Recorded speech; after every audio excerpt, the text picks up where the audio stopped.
Tapi dengan Mamdani ni, lepas ni, dia akan jadi, siapa yang tinggal di New York tu, dia akan jadi a little bit Irish, a little bit Italian, a little bit Jewish, a little bit Muslim.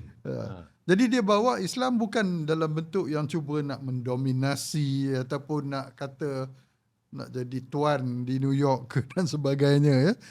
Message inklusif tu dalam konteks masyarakat yang memang majmuk, ya, itu adalah satu yang appealing. Kalau tidak, mereka akan golongan-golongan minoriti ni daripada Caribbean, daripada Latin America akan rasa tersisih. Bila jumpa orang lain cakap diversity, pergi jumpa bangsa sendiri duk cerita keketuhanan bangsa dan sebagainya. Di Malaysia ni kita tak boleh maju kerana kita talam dua muka dalam isu kesatuan ini. Pohon selasih mempunyai banyak kegunaan dan memberi banyak manfaat. Demikian juga podcast Selasih Minda bertujuan menjana perbincangan yang bermanfaat mengenai bagaimana membina masa depan Malaysia yang lebih baik. Assalamualaikum warahmatullahi wabarakatuh dan selamat sejahtera para penonton di sini dan juga di dalam social media. Kita kembali lagi dengan podcast Selasih Minda, satu podcast yang akan mencetus pemikiran kita dan mencorak masa depan. Tuan-tuan dan puan-puan, kita telah siri sebelum ini menengahkan beberapa topik yang panas dengan menjemput tokoh-tokoh yang berkaliber dan berpengalaman, memberikan kita idea-idea yang baru untuk kita membawa kepada Malaysia yang lebih baik. Tuan-tuan dan puan-puan, tajuk kali ini satu yang istimewa bagi saya, sesuatu yang di luar daripada kotak pemikiran kita orang-orang Malaysia, iaitu kesan Zohran Mamdani, model baru kepimpinan politik, ? Okay. Tuan-tuan dan puan-puan, kita tahu bahawa kemenangan Zohran Mamdani satu fenomena, upset, memenangi mayor ataupun apa dipanggil mayor? Datuk Bandar New York City, satu bandar yang besar yang memiliki 8 juta penduduk yang berbagai-bagai kaum, agama, fahaman dan sebagainya, mengalahkan calon-calon yang terkenal seperti Andrew Cuomo, seorang ahli politik veteran dan bekas Gubernur Negeri New York itu sendiri.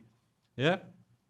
Ia berlaku pada 25 November 2025, yang kita tahu bahawa New York City merupakan satu bandar yang dipengaruhi oleh Jews dan Zionis dan juga Islamic phobia yang tinggi. Dan Zohran ini adalah seorang Muslim, walaupun pahamannya ialah Social Democrat, tetapi dia juga terkenal dengan seorang Muslim, seorang muda, dan dia tidak pernah berselindung dia punya agama dan fahaman Social Demokratnya. Tuan-tuan dan puan-puan, saya ingin mengajak tuan-tuan dan puan-puan semua untuk berbincang topik ini hari ini, dan kami menjemput 3 tokoh yang terkenal.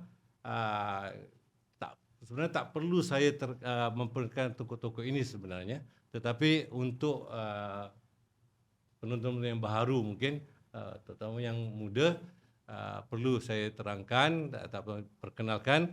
Pertama, di sebelah kanan saya ialah Tan Sri Johan Jaafar. Di sebelah kanan Tan Sri Johan Jaafar ialah Profesor Jomo KS, dan yang di hujung sana ialah Profesor Rozhan Osman. Baik, kita pergi satu persatu biodata mereka supaya tuan-tuan dapat kenal, tak kenal, kata orang tak cinta kan, terutama yang golongan-golongan muda. Tan Sri Johan Jaafar, ya, graduan Universiti Malaya, memulakan kerjaya di Dewan Bahasa dan pernah menjawat jawatan pengerusi Dewan Bahasa dan Pustaka. Dalam bidang kewartawanan, beliau adalah Ketua Pengarang Kumpulan Utusan Malaysia dan seterusnya menjadi pengerusi Media Prima. Tuan-tuan kenal siapa tu Media Prima? Syarikat konglomerat media yang memiliki TV3, News Straits Times, Berita Harian dan sebagainya. Seorang tokoh wartawan negara, beliau juga adalah seorang penggiat dan pelakon teater. Ini orang tak tahu. Ini semua saya pun tak tahu dan hari ini saya baru tahu. Kolumnis untuk beberapa kolom dalam akhbar termasuk Mingguan Malaysia, Tulisan Malaysia, Newsweek Times, Berita Minggu dan Sinar. Dan yang penting ni tuan-tuan, dia punya hobi terbaru Tan Sri. Dah lama dah. Ialah pendaki gunung. Ya. Beliau dah sampai ke Annapurna Base Camp ABC Gunung Everest bulan September lepas. Dan pada umur 71 bukan 21. 71 10 bulan dan 14 hari ketika itu. Dan September ini Tan Sri akan pergi lagi tetapi akan naik lebih tinggi ke Everest Base Camp atau EBC pada ketinggian 17,597 kaki dari paras laut. Ya. Selamat datang Tan Sri. Terima kasih. I think podcast ni taklah mencabar Gunung Everest. Jadi kita harap cabaran itu akan mengurangkanlah kita punya suhu dalam podcast ini. Yang kedua tuan-tuan puan ialah Profesor Dr. Jomo KS. Ini pun saya tak payah nak perkenalkan kalau tuan-tuan dah lama di Malaysia ni, ya. Tapi untuk anak-anak Gen Z, Gen Alpha ni kena kenalkanlah. Penasihat pendidikan di Khazanah Research Institute, Fellow Initiative Dialog di Columbia University, Profesor Emeritus di IIUM, pernah berkhidmat sebagai Fulbright Visiting Professor di Cornell University, pernah juga memegang beberapa jawatan United Nations ya, selama 8 tahun dari 2005 hingga 2012, termasuklah sebagai penolong Setiausaha Agung mengenai pembangunan ekonomi. Telah menerbitkan lebih daripada 100 buku dan juga kertas pendidikan serta artikel popular dalam berbagai bidang. Kesarjanaan pula memperoleh ijazah sarjana muda cum laude dari Yale University dan ijazah sarjana kedoktoran dari Harvard University. Tuan-tuan, kredibilitinya tak boleh dipersoalkan. Saya ucapkan selamat datang kepada Prof. Jomo. Dan ketiga, panel kita ialah Dr. Rozhan Osman, seorang pengkaji mengenai strategi dan kepimpinan, mendapat pendidikan BBA dan MBA dari Ohio University, PhD daripada University College Dublin, pernah menjadi pendidik pelawat di University of Hawaii at Manoa, mantan profesor di beberapa universiti di Malaysia, mantan profesor di Universiti Brunei Darussalam, pernah menjadi senior strategy officer kepada Timbalan Perdana Menteri pada tahun 2018 dan penulis banyak buku dan jurnal. Selamat datang Profesor Rozhan Osman. Kita akan mulakan tuan-tuan dan puan perbincangan kita kali ini. Sembang-sembang, fikir-fikir, jom kita cetuskan pemikiran masa depan. Apa yang boleh kita pelajari daripada Kerajaan Madani dan apakah pendekatan beliau memberikan model baru mengenai cara memimpin dan berpolitik di Malaysia. Ini kita punya onset. Ya, semua tahu bahawa kemenangannya itu adalah upset. Seorang Muslim, seorang muda 34 tahun dapat mengalahkan ahli politik veteran di tengah-tengah apa kata itu negara Amerika, bandar New York yang terkenal dengan Islamic phobia dia, anti-Islam dia, dan dipengaruhi oleh Jews dan Zionis. Tan Sri dah berpengalaman lama dalam kewartawanan dan tahu sepak terajang politik Malaysia. Bagaimana lihat kemenangan ini dan kalau boleh pengaruhnya mungkin di Malaysia. Silakan. Terima kasih saudara YT. Saya orang suak khabar lama. Saya selalu melihat daripada perspektif yang agak berbeza. Saya tahu bahawa ini kemenangan yang luar biasa, tetapi lawannya adalah Andrew Cuomo. Saya fikir Andrew Cuomo sudah bertapak di New York. Dan beliau adalah salah seorang anggota daripada keluarga yang sangat established di New York. Adiknya adalah Chris Cuomo, seorang wartawan terkenal. Dan saya fikir bukan masalah yang harus kita lihat di sini ialah bahawa Andrew sendiri mempunyai masalah peribadi. Ada kes social harassment yang dibawa oleh beberapa orang wanita, saya fikir lebih 11 orang. Jadi pada ketika itu saya fikir salah satu daripada masalah yang dihadapi oleh Andrew Cuomo ni adalah kerana masalah persepsi itu. Walaupun kes itu telah dibuang, tapi saya rasa itu satu masalah. Tapi apakah that matters for the American? Oh, it does. Sebab ini New York. Dalam isu yang membabitkan soal wanita, kita harus tahu bahawa sekarang ni di Amerika heboh tentang Epstein File, dan banyak nama-nama besar termasuk Presiden Amerika Syarikat sendiri kononnya dikaitkan dengan dalam file itu. Dan perhatian yang diberikan kepada isu ini adalah sangat besar. Tidak ada siapa yang boleh survive dengan kes seperti ini. Ini termasuklah tokoh-tokoh wartawan terkenal, newscaster dan sebagainya yang terbabit dan mereka tidak dapat bertahan. Ini kerana isu yang sangat sensitif.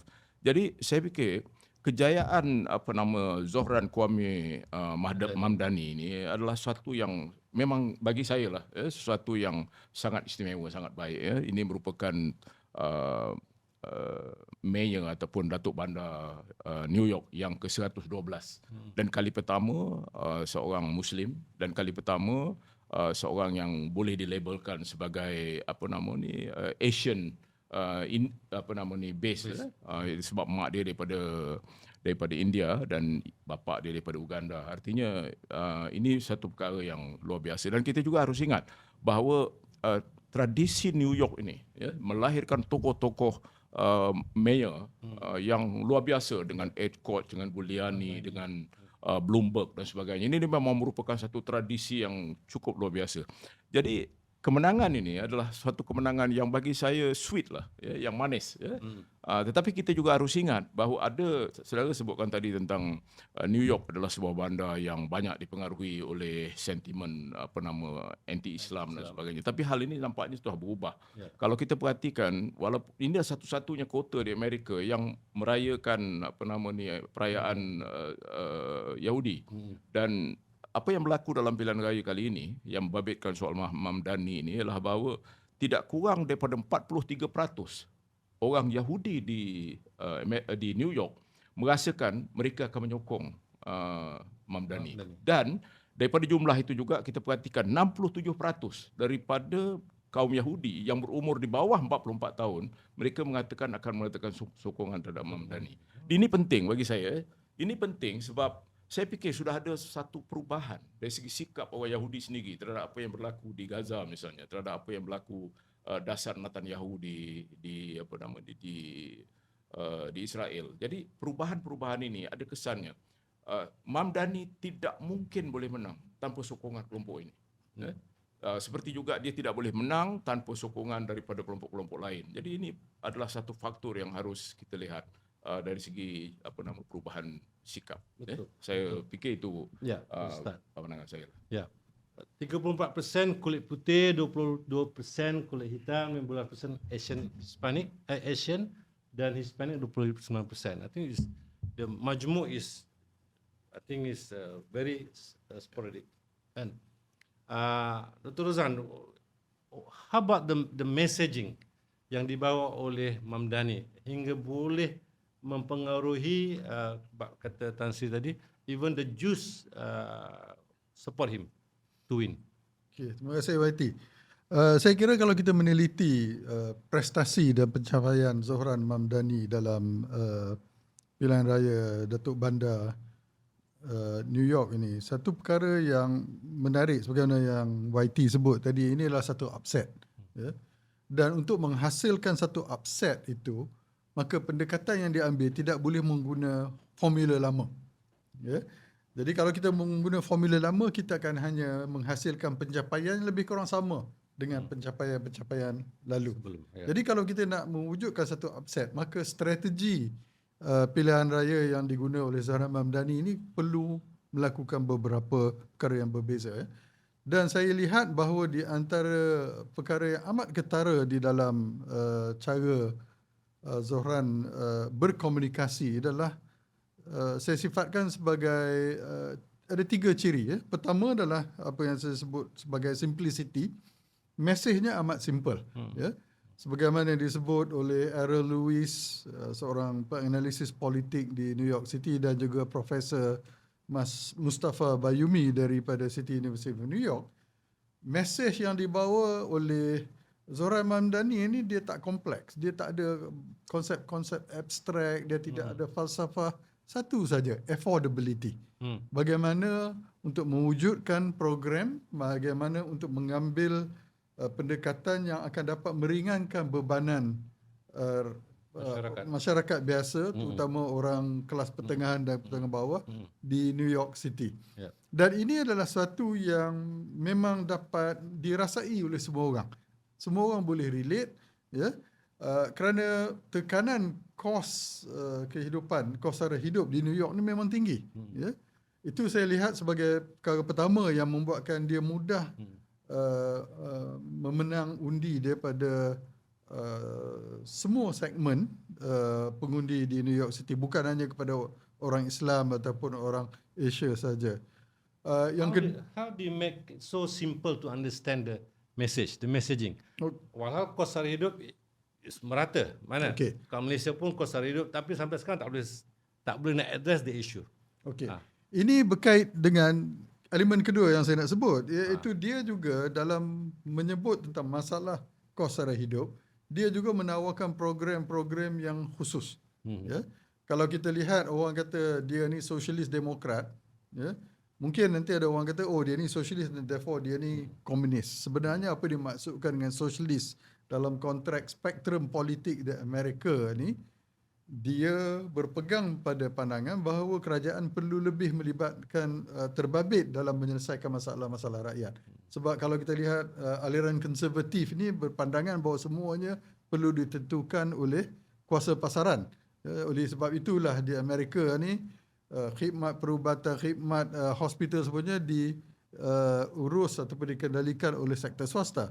Tapi apa yang diambil oleh Mamdani adalah bahawa bila dia kata dia ni socialist adalah dia ingin memastikan bahawa City Hall New York City ini akan memainkan peranan yang lebih penting. Dan di antara program yang dia beri perhatian adalah memansuhkan tambang bas di New York City.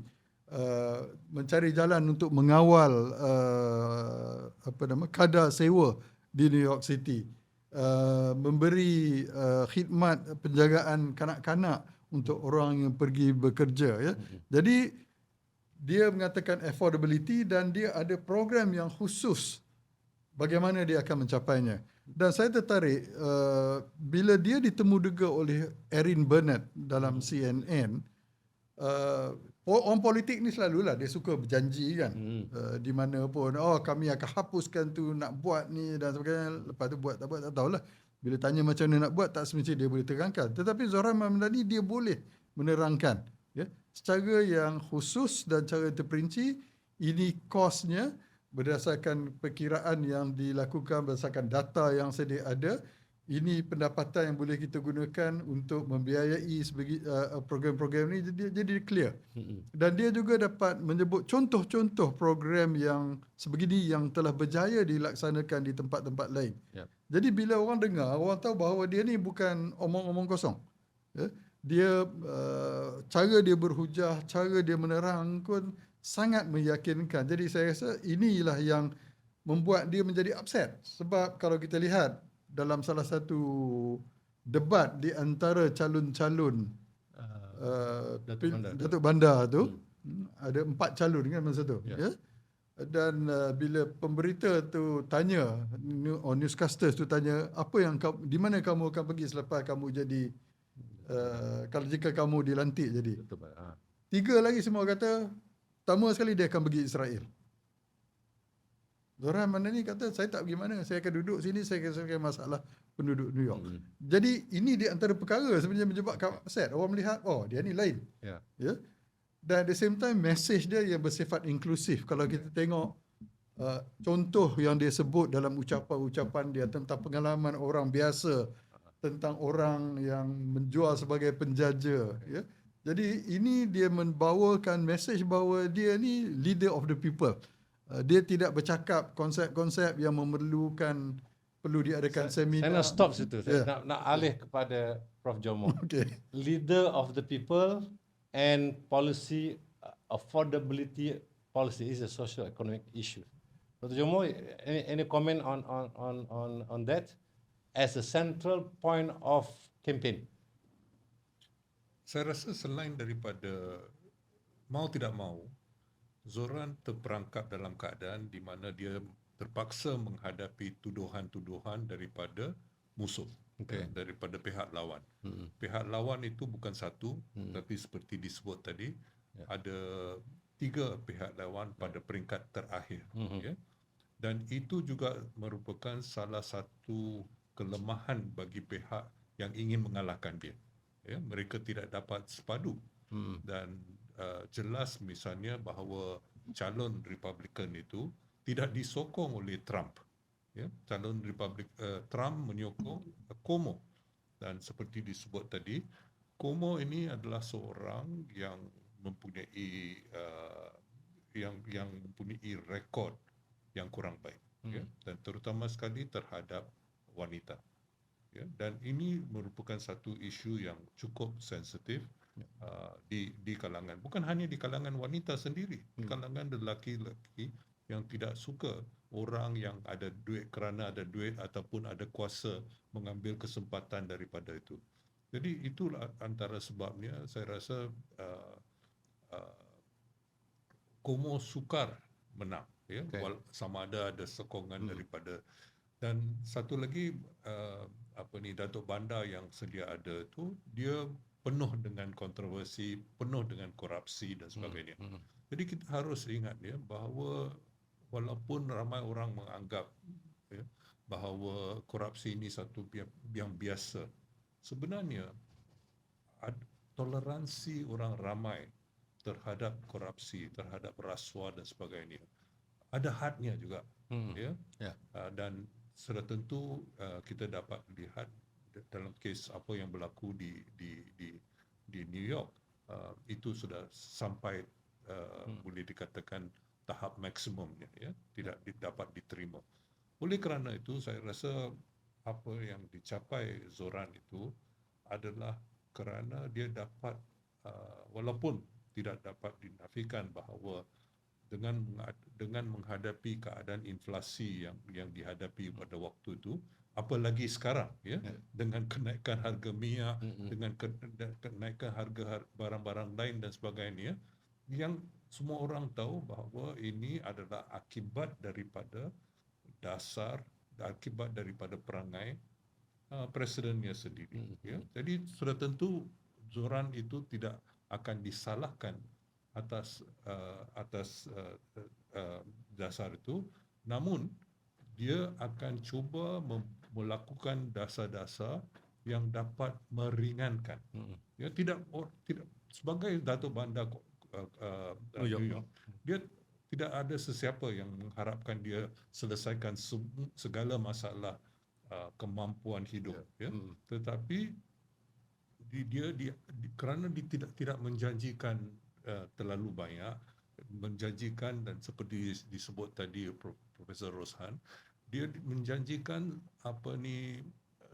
orang perkara yang boleh dikatakan dapat diterima, dan apalagi setelah menang, dia terus cuba melaksanakan janji-janjinya.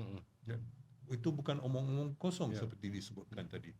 Oleh kerana itu saya rasa patut kita lihat bahawa orang ramai sudah jadi sinis dengan ahli politik lama, ahli politik tua yang menjanjikan segala-galanya tetapi tidak kredibel lagi. Saya nak pick up tu. Saya nak pick up tu dan nak refer kepada Tan Sri. What is the peluang of ahli politik muda? Sebab Zohran is 34 years old, 34 tahun. Kalau di Malaysia, orang macam Syed Saddiq tu terpaksa buat parti sendiri supaya dia di atas sekali. Tapi kalau 34 tahun dalam parti-parti yang ada ni kena tak boleh bersuara. Orang yang tua lebih bersuara. Bagaimana agaknya kita lihat masa depan ni anak-anak muda atau ahli politik muda dapat kata tu menganjak mencapai apa pencapaian Zohran itu? Saya fikir semua parti ada sistem pengkaderan dia. Betul. Pembentukan bakal pemimpin. Saya tak nafikan hal itu. Tapi oleh kerana sistem parti, kita namakan dia parti politik, maka tentulah ada hierarki. Dalam hierarki ini tentulah ada pemimpin yang paling tinggi. Betul. Dan tentulah juga dari segi stratanya tu ada pemimpin-pemimpin lain yang memastikan bahawa mereka terus berada di situ. Jadi mungkin tidak memberi peluang kepada golongan muda.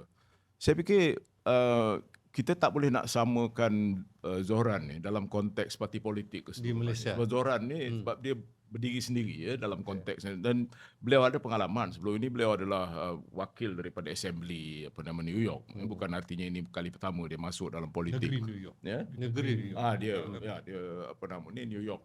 Bukan State. badan New York. Jadi bukan baru. Dia bukan baru sebenarnya. Artinya, tetapi dia sudah menyediakan dirinya dan kemudian dalam situasi yang sedemikian kita perhatikan dia dikaitkan sebagai apa yang disebutkan sebagai Democratic Socialist of America, Democratic DSA lah. Yang ini agak penting kerana kelompok ini sekarang ini nampaknya mendominasi khususnya parti Demokrat. Dan kelompok ini sangat lantang bersuara. Jadi dengan sendirinya bahawa mereka membina diri dan kekuatan dalam konteks itu yang bagi pandangan saya lah agak terkeluar daripada struktur politik Parti. yang ada, perpartian. Sebab kita harus ingat bahawa sistem parti di Amerika ni dia Demokrat dengan Republican dia tak sama macam kita. Kita ni Banyak penuh parti. dengan macam-macam parti. Tapi di sistem tu agak berbeza. Jadi ada kelompok yang di luar daripada sistem parti yang formal itu. Dan kelompok ini adalah kelompok yang mulai mencipta nama. Dan kita harus juga ingat bahawa beliau ini mendapat dikenal orang bukan saja sebagai orang politik, dia mula sebagai rapper.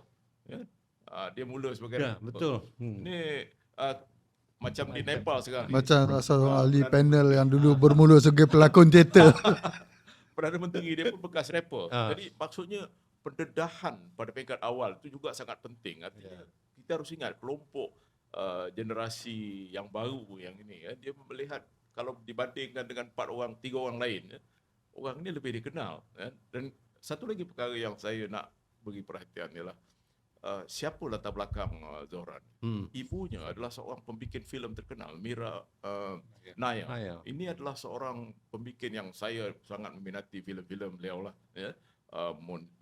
Monsoon Wedding dengan Salam Bombay dan sebagainya. Ini adalah filem-filem, antara salah sebuah filem dia adalah adaptasi daripada sebuah novel yang ditulis oleh seorang penulis Inggeris bernama Jumpad Lahiri dan The Namesake.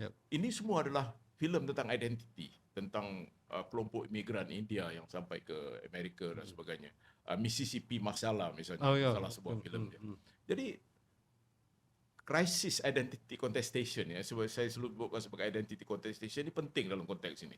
Jadi Zohran ini dia memberikan satu legitimasi kepada seorang ahli politik yang dianggap sebagai imigran. Kita harus ingat bahawa Zohran adalah orang kedua yang sebenarnya bukan American born yang menjadi New York mayor. Yang pertama tu adalah Abraham Beam, saya fikir dah lama dah. Kita pun tahu nama Abraham ni kan. Bunyinya kan, nama seorang Yahudi kan. Tapi dia lahir di Britain, di UK. Dan ini kali kedua bukan lahir di Amerika menjadi mayor New York. Ini sesuatu yang dalam konteks identiti dia bagi saya sangat penting lah. Kita melihat Zohran yang berbeza. Jadi oleh kerana itu saya fikir bila kita mencuba menganalisa tentang bagaimana Zohran boleh sampai kemari. Sebenarnya adalah satu sejarah kebudayaan yang cukup unik dengan ayahnya daripada Uganda, ibunya daripada India dan dia sendiri kahwin dengan seorang wanita dari Syria kan. Jadi semua ini Syrian born American. Saya rasa tak semua masyarakat New York tahu in detail the Tapi kita harus ingat, tidak ada background kota di Amerika yang lebih kosmopolitan daripada New York. Mhm. Kepelbagaian di New York itu tak sama dengan kota-kota lain. Yep. Jadi kota New York dari segi itu, dari segi penerimaannya, dari segi toleransinya terhadap imigran ini, Ya. luar biasa, lebih baik daripada banyak. Ini bukan kata orang tu the Bible Belt America ataupun di tempat-tempat yang agak konservatif. Ini New York.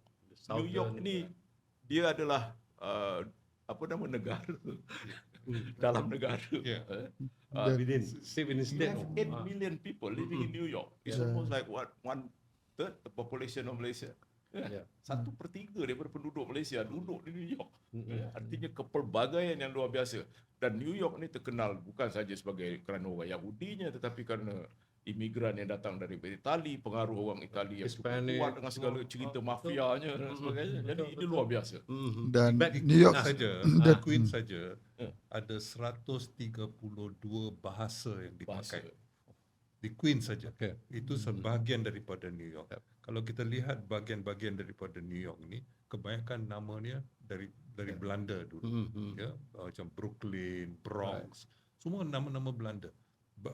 Nama jalan juga daripada zaman Belanda. Dan ini boleh dikatakan Belanda bila dia jual New York itu untuk kepulauan di bandar di Makassar. Ya.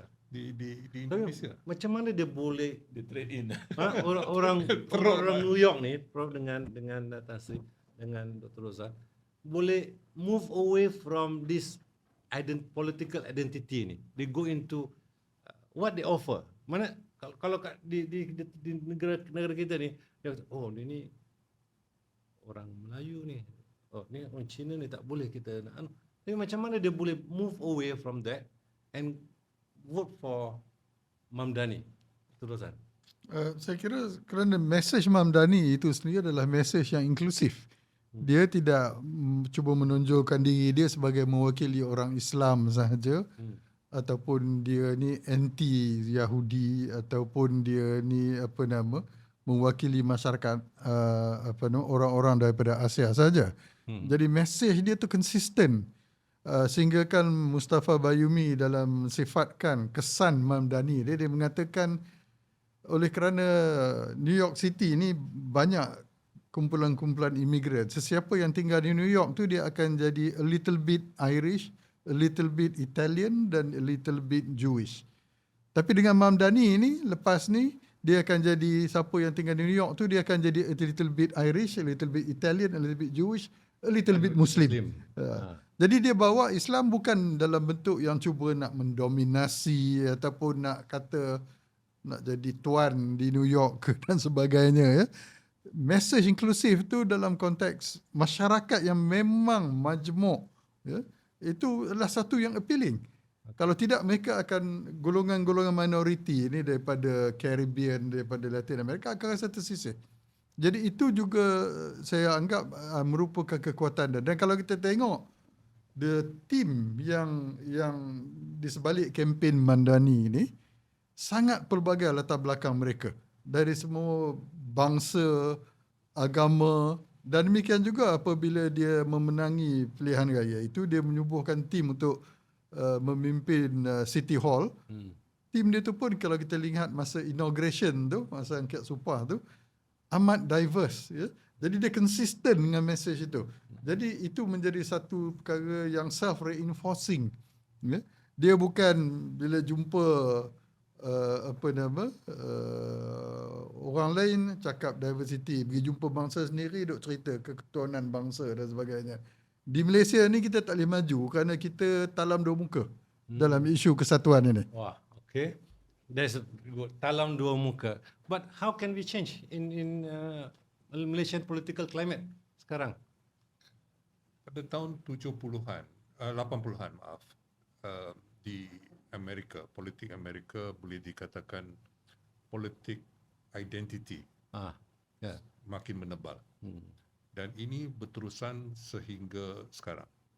Tapi dia tidak melawan politik identity. Dia menerima saja. Tetapi dia pegang pada satu konsep yang dibawa oleh Bung Karno dulu, iaitu Bhinneka Tunggal Ika, unity in diversity. Ya. Dia tidak menafikan identiti yang berlainan, tetapi dia menyatu padukan dengan menerima kepelbagaian itu. Saya rasa penting kita mengaku juga keistimewaan seperti disebut oleh Tan Sri tadi, keistimewaan New York itu sendiri. Kalau kita lihat misalnya selepas peristiwa 9/11 pada tahun 2001, bila Bush mula menyerang Iraq pada waktu itu, apa yang telah berlaku? Orang New York menolak, not in my name, jangan menyerang Iraq atas nama kami. Itu apa yang disampaikan. Lebih pada 80% daripada Yahudi New York menolak serangan itu. Jadi kita dapati apa yang telah berubah dari dunia. Walaupun tidak boleh nafikan, sekarang New York itu pengaruh Yahudi itu tebal, ya, kuat. Tetapi masyarakat Yahudi itu berbeza-beza. Ya. Misalnya saya tinggal di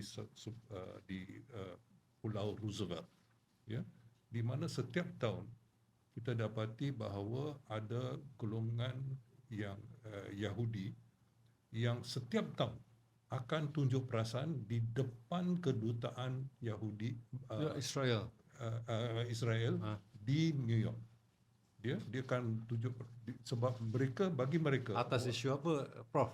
mereka tolak, bagi mereka Tuhan telah halau orang Yahudi daripada tanah Asal, tanah yang dianggap yang dijanjikan itu, kerana Yahudi telah mungkir janji.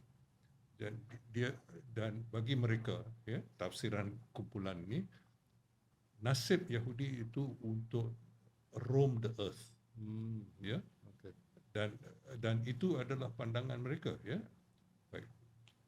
Saya tidak mengatakan bahawa semua yang Yahudi Ortodoks begini, tetapi ini kumpulan yang cukup besar. Mereka tidak ingin untuk kembali kepada Israel dan sebagainya.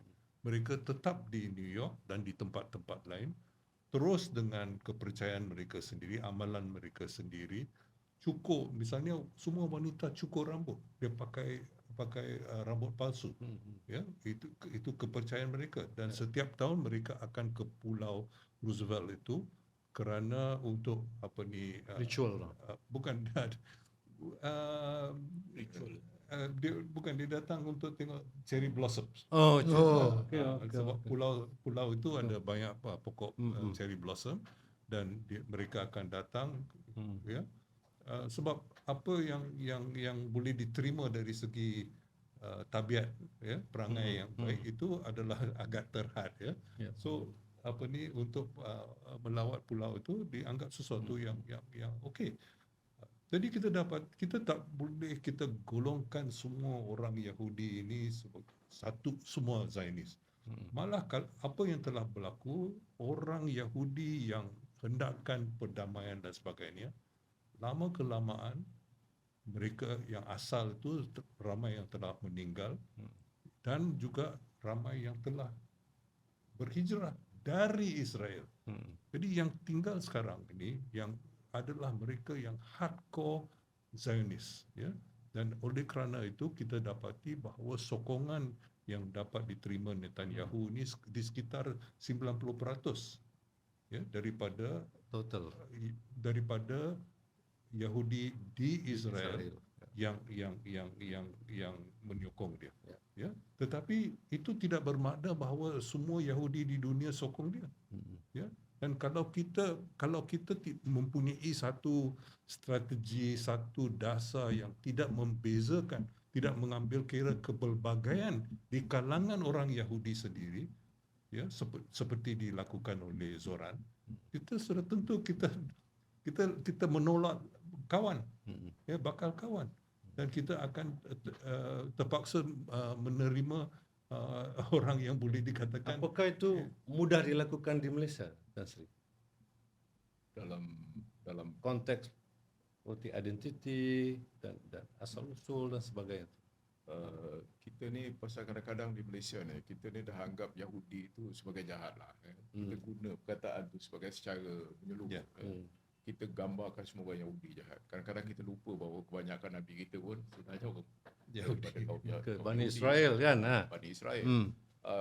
Kadang-kadang persepsi kita bahawa Yahudi itu adalah satu bangsa yang jahat. Sedangkan kita tahu bahawa tidak semua. Mereka menyokong dasar Zionis dan juga apa yang dilakukan oleh Netanyahu Tapi di yang Israel. penting tu macam mana dia boleh Jews bagi kita lah, Jews, Zionis ni semua ada dia punya pendirian. Dan untuk Zohran Madani menang tu mesti ada sekelompok orang-orang Jews yang menyokong dia punya mission, kan? Tapi saya fikir dari segi practicality-nya lah. Orang kalau kita tinggal di New York, macam Zohran mencadangkan contohnya, dia rasakan bahawa barang-barang naik, barang keperluan, benda-benda yang barang dapur lah katakan naik. Dia cadangkan, dia buat satu sistem grocery yang dikendalikan oleh city sendiri, oleh New York sendiri contohnya. Dan benda ini ataupun macam yang Profesor Rozan sebutkan tadi, naik bas percuma misalnya. Yang ini kata orang resonate lah, maksudnya diterima dengan mudah oleh semua orang. Tak kira lah orang tu Itali ke Yahudi ke Muslim ke siapa ke, tapi ini adalah dasar yang mungkin sifatnya tu populis. Tetapi implikasi daripada tindakan itu adalah untuk meringankan beban kehidupan di New York. Dan kita tahu macam kata Prof. Jomo tadi kan, New York is one of the most expensive cities in the world. Siapa yang boleh tinggal di New York? Dan bagaimana kalau kita hidup dengan keadaan yang tidak mampu di New York? Jadi bantuan yang diberikan ini ataupun contoh yang diberikan oleh Zohran ni, dia transcend semua orang. Dia tak kira orang Itali, orang Yahudi dan sebagainya. Sebab itu orang Yahudi juga merasakan bahawa memanglah kita masih tahu bahawa pemimpin-pemimpin Yahudi banyak yang tak suka pada Zohran. Begitu juga Trump. Kita ingat masa waktu kempen, Trump kata I'm going to cut peruntukan di New York. Tapi bila dia menang, Zohran pergi jumpa dia. Apa dia cakap? Dia kata saya hampir-hampir bersetuju dengan banyak benda yang dalam perbincangan itu kan yang dia temui Trump selepas dia menang. Artinya dari segi politik itu pandailah dia. Walaupun nampaknya bila dia menang tu nampaknya dia menyatakan pendirian yang sangat tegas tentang suatu isu. Tapi bila dia jumpa Trump, he's a politician.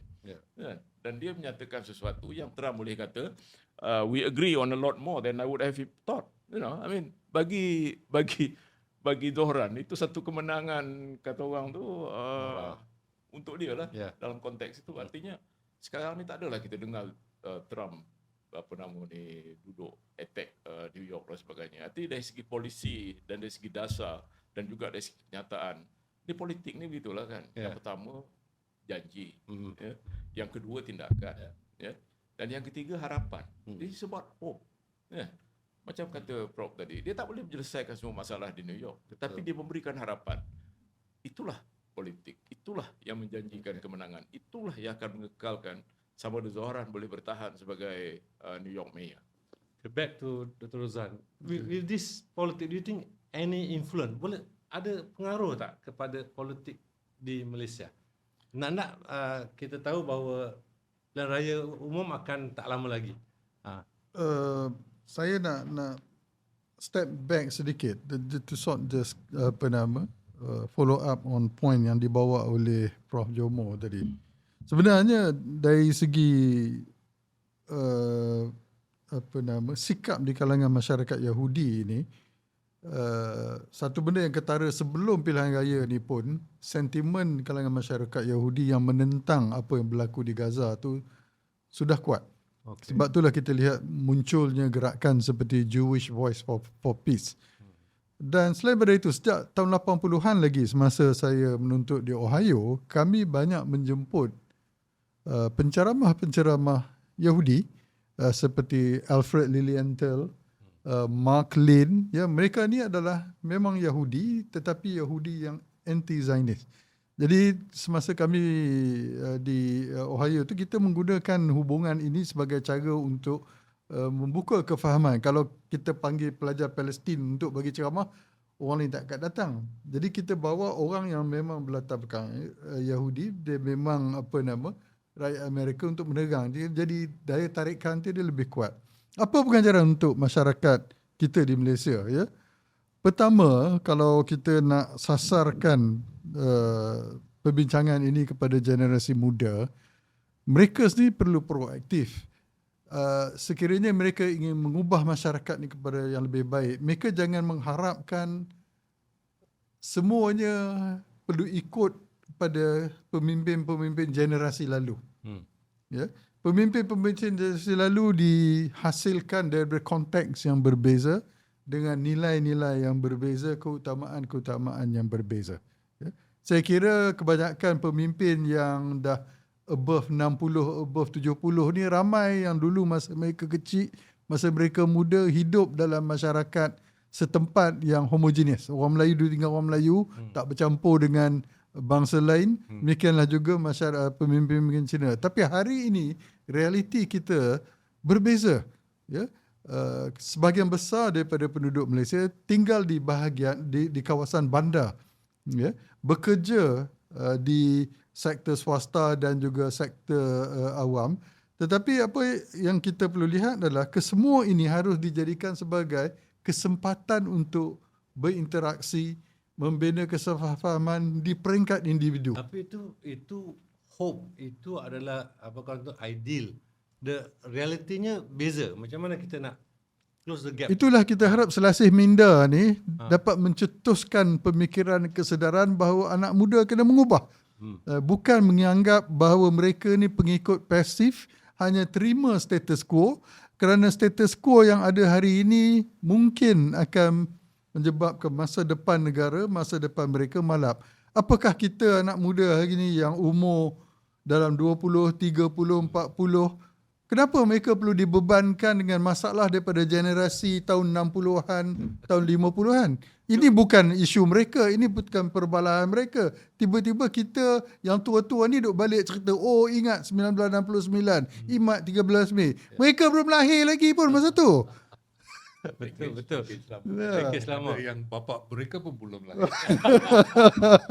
Betul. Now, itu yang bila Parlimen meluluskan Undi 18, kita ingat berbeza. Tetapi keputusan yang berlaku tak banyak beza. Apa komen Prof bab ini? Pengaruh Zohran bolehkah meliputi Malaysia satu masa nanti, dan bagaimana cara rakyat kata tu demand these particular changes? Bagi saya, cara menganalisis politik Malaysia ni bukan mula dengan New York, kemudian kita nak faham sama ada akan boleh dibawa ke sini ke tidak. Malah kalau kita lihat politik identiti ini sudah lama digalakkan oleh dari zaman British lagi. Ya, misalnya soal kaum, soal Melayu, siapa Melayu, ini timbul hanya pada tahun 30-an. Ya, ini dibikin oleh pihak British untuk menggalakkan, kerana pada waktu itu mereka cuba hantar balik orang India yang kerja di sini, dan orang di India menolak. Ya, ada Komisen Sastri dan sebagainya yang mereka menolak, dan akhirnya British menghadapi masalah juga. Ya, bagaimana untuk menangani masalah ini? Jadi kita dapati bahawa politik perkauman ini adalah sengaja dibikin untuk mengawal masalah ini. Tetapi kalau kita lihat misalnya pada waktu itu juga kita dapati unsur nasionalisme Melayu mula terutama sekali dengan orang yang terdidik di Maktab Perguruan Sultan Idris. Bagi mereka nasionalisme itu adalah soal maruah orang Melayu. Ya, sebab Melayu misalnya di negeri Perak ini bukan semua Melayu yang asli daripada Semenanjung, asli daripada Perak. Ramai sekali yang datang daripada Pulau Sumatera dan sebagainya. Jadi kita dapati bahawa dari awal lagi sudah ada kepelbagaian di kalangan orang Melayu lagi, apa lagi dalam masyarakat.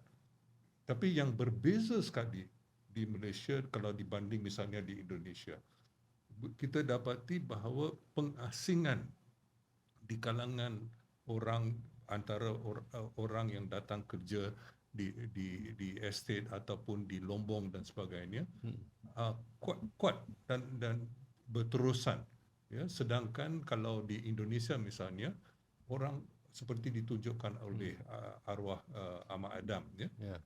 Ahmad Adam menunjukkan bahawa orang Tionghoa ataupun disebut sana Hua Kiao memainkan peranan yang besar menerbitkan surat khabar awal bahasa Melayu.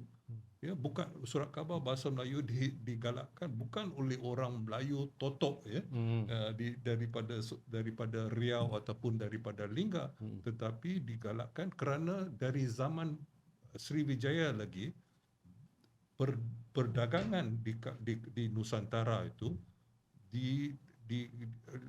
banyak menggunakan bahasa Melayu. Sedangkan di Jawa sendiri, walaupun majoriti rakyat Indonesia waktu itu orang Jawa, di Jawa itu menggunakan bahasa, bukan hanya mereka menggunakan bahasa, tetapi dia terus bercucuk tanam di atas tanah. Mereka itu tidak meluas di pulau tempat-tempat yang lain. Transmigrasi itu hanya berlaku zaman Soeharto, ya, tidak sebelum itu. Jadi kita dapati bahawa kita harus berpijak atas bumi sendiri untuk memahami bagaimana apa politik yang sesuai, ya, dan kaedah dan juga dan memang tidak boleh dinafikan masalah perpecahan di kalangan masyarakat dari segi identiti kaum dan sebagainya tebal. Tetapi ini juga kita juga harus sedar bahawa ini banyak dibikin. Misalnya sebelum tahun 86 tidak ada cogan kata ketuanan Melayu. Tan Sri Johan mesti ingat, ya, ini dicipta oleh seorang yang pernah ditahan di bawah Akta Keselamatan Dalam Negeri, ya, arwah Daula Ahmad Kok Lanas, ya, untuk comeback politik dia, ya, dan akhirnya Tun Mahathir terpaksa hantar dia ke New York untuk menjadi. Kita ada dua duta ke bangsa-bangsa bersatu pada ketika itu, kerana tetapi masalah itu masalah yang dicetuskan, ya, sudah meluas, ya, tidak dapat dikawal lagi, tidak dapat wildfire dah. Tidak dapat. Jadi kita dapati bahawa, dan ini sesuai juga dengan politik tertentu. Jadi kita dapati misalnya kalau kita lihat siapa yang terjemahkan Undang-Undang Melaka, siapa yang terjemahkan Undang-Undang Melayu, yang mula tulis ini dalam tulisan Rumi dan sebagainya. Seorang nama orang Liao Yok Fang, ya. Jadi kita dapati bahawa sebenarnya ini sudah lama lah, ya. Di kalangan orang Baba misalnya, soal berpantun ini satu sebahagian daripada budaya mereka. Tetapi kita dapati soalnya apa yang nak dipilih untuk dikembangkan. Tapi itu konteks sejarah yang mungkin ramai tak tahu. Saya nak bawa kepada what kind of harapan yang kita boleh, kita bincang Zohran semua ni, harapan yang kita boleh bawa kepada generasi baru di Malaysia ini dalam konteks merubah senario politik, saya kerana fikir kita tahu bahawa Malaysia salah ni satu banyak daripada yang kaum. salah satu daripada perkara yang berlaku pada masa ini ialah kita dapat melihat bahawa pimpinan politik dunia sudah nampak perubahan yang jelas. Ya. Presiden sekarang usia muda-muda, Perdana Menteri usia yang sangat muda. Ini berlaku di mana-mana. Dan sekarang ni yang penting bagi saya lah, Zohran ini kita jangan terlalu excited sangatlah buat masa ini. Sebab ini baru bulan yang keempat atau kelima dia menjadi mayor. Dia baru raikan 100 hari. Ya, 100 pencapaiannya. Hari. Jadi jangan terlalu excited sangatlah, sebab kita harus melihat prestasi dia pada masa yang. Sebab saya ada kekhawatiran saya sendiri tentang soal ini.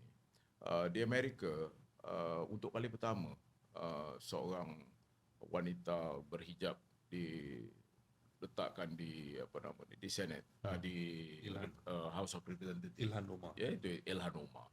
Dan untuk kali pertama seorang berketurunan Palestin, Rashidah Tlaib, menjadi wakil House of Representatives. Dari segi itu bagus, ya. Tetapi kalau kita perhatikan tembakan ke atas mereka, serangan ke atas mereka, menyebabkan mereka lama-lama akhirnya agak senyap, ya. Sebab mereka nak persoal menyatakan pendirian mereka. Dan yang uniknya bahawa mereka ini daripada Parti Demokrat. Parti Demokrat inilah yang paling banyak sekali representatif yang berketurunan Yahudi. Ya. Walaupun kita dapat menghasilkan bahawa Demokrat memungkinkan hal ini bukan Republican lah. Ya. Tapi kita dapat melihat bagaimana serangan ke atas mereka. Jadi Zohran ni sebenarnya juga harus berhati-hati dalam konteks ini. Ya. Senang cakap, kita tarik rambut dari dalam tepung. Tepung lah. Tepung tak berserak, rambut tak putus. Saya fikir Zohran kena ambil pendekatan itu. Sebab itu dia pergi jumpa Trump. Sebab kalau Trump buat masalah, misal kata menahan biaya ataupun bajet untuk New York dan sebagainya, itu ada kesan kepada dia.